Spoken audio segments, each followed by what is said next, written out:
Hello and welcome to another episode with me, Miss Envy. Let's jump straight into it, shall we?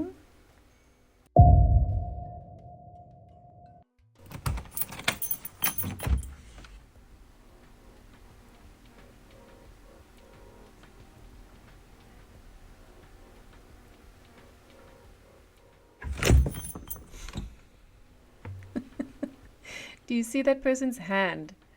They're clearly cat people, distinctly much bigger than the domestic kind. But what scares me even more is what he admitted on Joe Rogan's podcast. He said that there were multiple members of the Biden White House who would call up members of the MEDA team and scream into the phone. Those were his words, to censor anything related to COVID, anything related to the Hunter Biden story, but with COVID especially. They said any post that even suggests that vaccines have side effects, you need to take off the internet. So what happens if he said no? So he said, I didn't know what to do, basically, and ultimately we ended up doing it because we were scared. All joking because the aside, White House, I would be too. The White House threatened to basically shut down MEDA.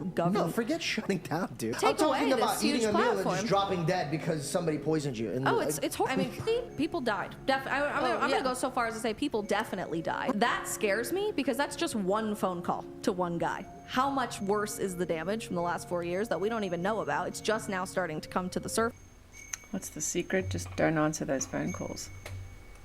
We got the food pyramid, which was a complete lie. I think Jordan Peterson said it best when it might be one of the biggest crimes against humanity. How do you fatten up an animal? You stuff them full of grains. And then acidosis. Grains in multiple stomach animals creates acidosis in their blood. If you eat that's acidosis in your blood, that's one of the three main factors of cancer. It's not that red meat's bad for you, it's sick animals, that's bad for you. And it's layered too, because people think they're eating food. But if there's seed oils, it's cooked in seed oils, they're fed corn, they're fed soy. What does that do to your tissues? My mentor said results never lie. So let's look at our results. 74% of the American people are obese or overweight. And we have type 1, 2, and 3 diabetes now with dementia. And it's not called dementia anymore, right? It's called Parkinson's and Alzheimer's. And then what are these grains? They're ultimately like sugar, especially corn. And then you got corn syrup and you have all these fake sugars. So we've got fake food. Yeah. Folks, don't cook your food with vegetable oil. Your options are coconut. That's the cheapest and easiest for me, I think, to find. You can go to your butchery and get the fat that they siphon off from the meat making process or meat cutting process. There's a name for it. Sorry, guys, I know my vocab's not where it should be today. You cook with that, basically animal fat. It's good for you. It's the right kind of cholesterol. You get two types. There's a bad type and a good type. This is the good type. Stay away from seed oils. That's a big one. But in general, the food pyramid, it's more like a food circle or a food nothing. It's terrible. We should teach our kids better. So I'm Allison. Nice to meet you. Nice to meet you. JB. Hey, nice to meet you. Cool. The man with the camera. Cool. Nice to meet you. You've read everything, you understand it, and you agree to be bound by the terms of the agreement. Sign there.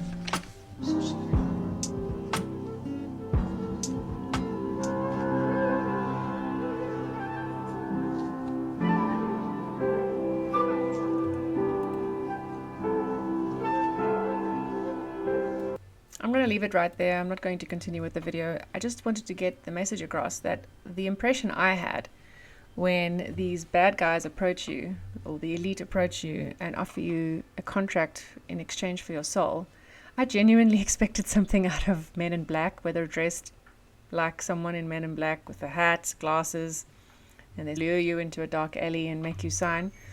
I did not expect it like this. However, this could just be an average contract.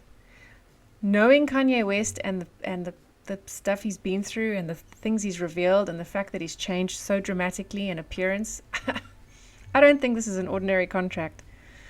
Yeah, the devil wears many masks.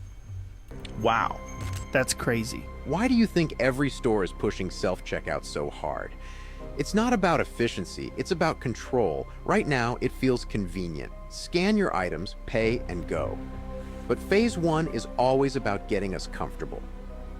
Phase 2, stores with no employees, no cashiers, just shelves, cameras, and drones watching your every move. And here's the twist, it's not just about monitoring. They'll control what you can buy using something called carbon credits. Every product you pick up will deduct from your yearly limit. Want a fancy lab-grown steak? Sure, but that might cost you all your credits for the year. Luxury items will be rationed, and you'll be stuck with sustainable choices they decide are good for you. Think about it. The illusion of choice, but your groceries, your meals, all pre-approved by AI systems. Step out of line, pick up something unauthorized, and boom, the drones flag you. Maybe they even shut down your payment chip.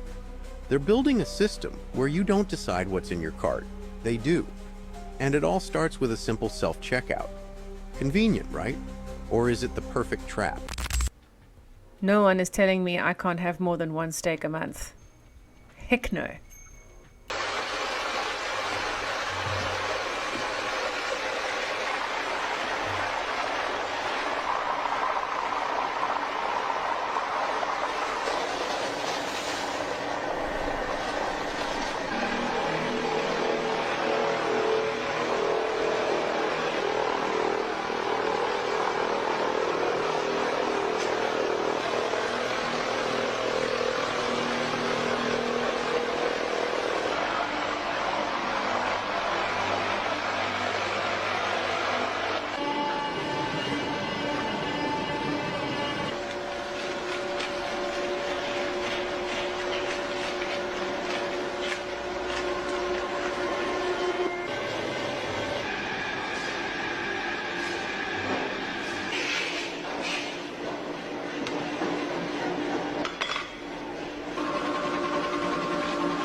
Yeah, and then people wonder what you mean when you say don't eat processed foods. For those of you that don't understand the difference, you get processed food and you get whole foods. It's very simple. It's either the number of middlemen it takes to get the food from the source to your mouth should be 1, max 2. Eliminate all the in-betweeners. Go eat meat the way it was intended from day one, like cavemen. Straight from the animal. Say thanks, say prayer. Put good vibes over your food. Don't eat something that has been hashed through a machine and has had, what did that red color look like? Paint? And then we wonder why we get cancer. Just gonna leave that there.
What? The Pope's a reptilian? No. Oh my god, the lizard Illuminati is here and they want to eat your souls. Reptilians who live among us in the shadows and play the world like a stage. But who the hell even are they and how did they get here? Disclaimer, obviously just a theory, may or may not be true, for entertainment purposes only. Now this supposed reptilian race is typically portrayed as a ruling class, one that governs over all of humanity. Similar to one of the OG creation myths of history, the Anunnaki, a version of which story has been retold over and over again throughout the ages. Godlike beings commonly depicted with reptile-like features who descend from the sky, create, intermingle with, and teach humans the ways of civilization, and then enslave them. Also referred to as the Shining Ones, these beings would rule over humanity for thousands of years, occasionally dealing with revolts and uprisings. Eventually, our otherworldly rulers get sick of these rebellions and come up with the genius plan of controlling us from the shadows. Instead of ruling directly over our human slave race, they go into hiding, usually underground in places like Antarctica or maybe even inside the moon. But that's a theory for another time. They would then appoint specifically bred human-reptilian hybrids from their intermingling who appeared human and would rule over the slave race in the public eye, while they, the true masters, pulled the strings from behind the scenes. These hybrids are the shapeshifters, the reptilians among us who look like us but occasionally give us a glimpse of their true selves when we least expect it. They're found among the leaders and celebrities of our world today, rising in prominence through power, fame, charisma, or development of revolutionary products. The presidents, artists, and inventors of our modern world whose lineage goes way back to the dawn of civilization, starting with the earliest kings, emperors, and nobles of our timeline, giving us the illusion of being ruled by our own kind when they're really just lizard people in disguise, which worked just fine for a couple thousand years, but eventually the working class got fed up with this king-peasant dynamic, so we demanded change.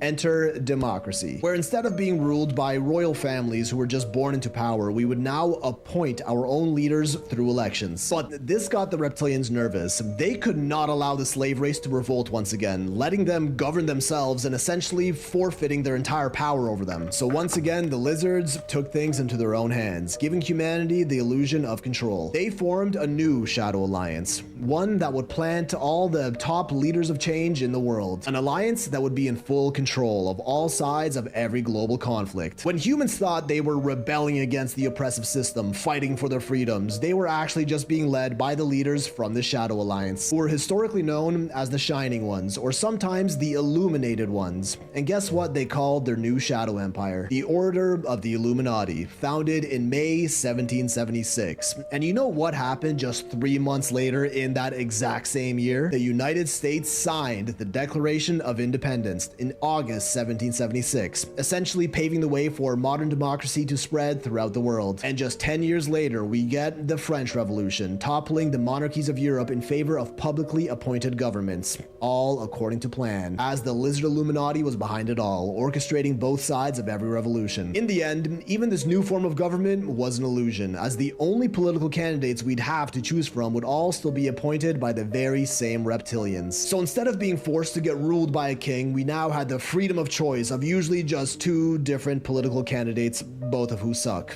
Nice. And it wasn't just limited to kings, presidents, and governments, but even celebrities that influence the thoughts and actions of the civilized world. Powerful innovators, businessmen, and bankers who fundamentally change the way the world operates while downplaying, hiding, and even mocking the idea of their own existence. Ever wonder why Mark Zuckerberg underwent such an intense rebrand lately? Maybe they knew we were catching on. And it is a little odd how many politicians and past presidents are related to each other, with many family tree charts like these pointing out that practically every US president descends from a related family lineage, including the Trumps, Clintons, and Obamas. Meaning, yes, Donald Trump and Hillary Clinton are technically very distant cousins. We see the same thing with celebrities who all too common have direct ties to royal bloodlines. Angelina Jolie descends from the kings of France. Brad Pitt is a direct descendant of England's King Henry II. Ellen DeGeneres is a 15th cousin to Princess Kate Middleton. Hugh Grant of King Henry VII. Brooke Shields from King Henry IV of France. Uma Thurman from the bloodline of King Edward I of England. The list is endless. Are these all from the same family tree of global leaders appointed by our reptilian overlords, or just coincidences? Because they left their mark in society in more ways than one, to remind us who our lives really belong to, imposing their very presence into the fundamental systems that keep us alive today, like the healthcare sector. Have you ever stopped to wonder why the universal symbol of health and medicine is the caduceus, 2 snakes wrapped around a winged staff? Even common symbols all across the pharmaceutical and medical industries follow suit, with an oddly high overrepresentation of snakes. The official logo of the World Health Organization, a snake wrapped around a staff looking over the entire world. In case that wasn't obvious enough, but don't worry, these are all definitely just coincidences. Because until we have more direct accounts of this obviously fake reptilian master race, this is all nothing but wild speculation. That's when we hear of stories like that of G. Warren Schufelt, who claims to have stumbled upon the very underground cities they were hiding in. He was out looking for gold in California back in 1934 when he discovered that LA stands directly above a lost city of catacombs that allegedly held records of these advanced reptilian humanoids, the underground catacombs of LA's lizard people. Another story that's been widely mocked and discredited, but the Hopi natives around the same area might disagree. Their culture's mythology spoke of lizard-like beings that they referred to as the Ant People, who built underground cities across the region and helped humanity take refuge from the great worldwide cataclysms and teach them other important skills. These theories were quickly shut down until the 90s, when they were popularized again by the controversial David Icke, who's been banned from countless countries and labeled just about every worst name in the book, as anyone who dares to even talk about these theories is often portrayed. Which ironically is exactly what the reptilians would do if someone was catching on to their scheme. Icke claims the lizard people came from the Draco and Ursa Minor constellation, the Alpha Draconia star system, hence Draconians, who feed off of negative energy which gives them life and power, and is why the world is always stuck in a perpetual cycle of war and hatred, all by their doing. More recently, this theory regained popularity in 2008 when a man named Lucas Davenport voted for lizard people on his Senate ballot as a joke. It was discarded but gained mainstream attention when people started looking it up again. Do reptilians really rule over us from the shadows with appointed puppets in place to govern us, or is this just the most ridiculous theory to ever exist? Either way, according to these theories, there is a way to defeat them, and each and every person on the planet has the power to do so. The secret to their demise is love. Yes, literally, that is what's been concluded by the proponents of this evil overlord reptilian race theory. By recognizing we are all one, brothers and sisters who share one home through which we rid the world of the negativity and hatred feeding the reptilians, essentially starving them to death. Whether this is true or not, I would argue unlikely, but as I am cursed with this open mind of infinite imagination, I also must suggest not impossible. And at the end of the day, it does spread an incredibly positive message to the world. To defeat the evil that oppresses us, we must embrace the love of humanity and each other, to the realization that we all come from the same source and we are all in this together. Except the reptilians, Yeah, they're the bad guys. The saying goes, or the theory goes, it's not a particular race or a particular culture that's bad. There's evil in every race, in every culture, from any and every planet. No one particular being is exempt.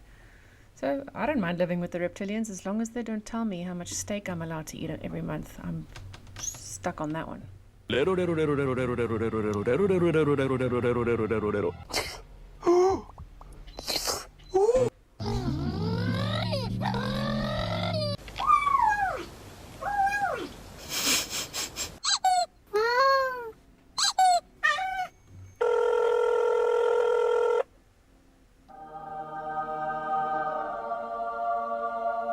Like the heavy metal sound.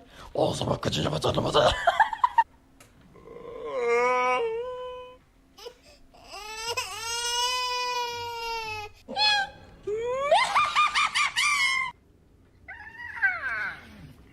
it's cold.